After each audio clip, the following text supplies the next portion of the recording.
She should have killed me. It would have protected her identity. I agree, that would be you.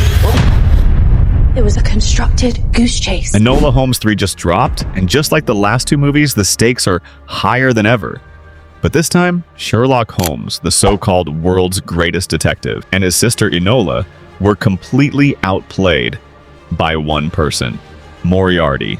Or should I say, the mastermind? Because after watching this movie, I couldn't stop thinking about one question. How do you beat the world's greatest detective at his own game? Sherlock Holmes has spent his entire life solving impossible mysteries, but in Enola Holmes 3, Moriarty doesn't just escape him. She makes him disappear. And that's where this movie quietly changes the rules. Because the moment Sherlock is kidnapped, Enola does exactly what we'd expect. She starts investigating. She follows every clue. She chases every lead off eye, believing she's getting closer to finding Sherlock. Please just tell me your name. Where's my brother? If you enjoy breaking down movies like this and uncovering the details most people miss, consider subscribing. Let's go back to the moment Sherlock disappeared. The strange thing about this movie isn't that Sherlock Holmes gets kidnapped, it's who kidnaps him, because if you've watched Enola Holmes 2, you'll remember. This isn't Moriarty's first encounter with the Holmes family. Even then, she was always one step ahead. She wasn't stronger than Sherlock. She wasn't a better fighter than Enola. She simply understood one thing better than anyone else: people. She knew what they would do before they did it themselves. And in Enola Holmes 3, she takes that idea to an entirely different level.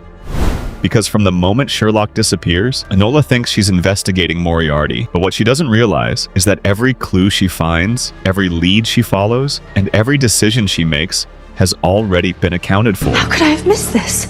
I should have known it from the moment she tried to kill me. The puzzle is as devious as the setter. This isn't just a race to find Sherlock. It's a game that Moriarty had already finished playing. Moriarty was able to string every action that happened in Enola Holmes 3. From having Enola's wedding to be set at Malta, to kidnapping Sherlock causing Enola to try and find him, hence leading her to what she truly wants, which is gold. She used Enola's relationship with Tewkesbury to get her to find the location of the gold, in order for her to use it as a trade for his brother. But once again, she is way ahead of her. Of everyone.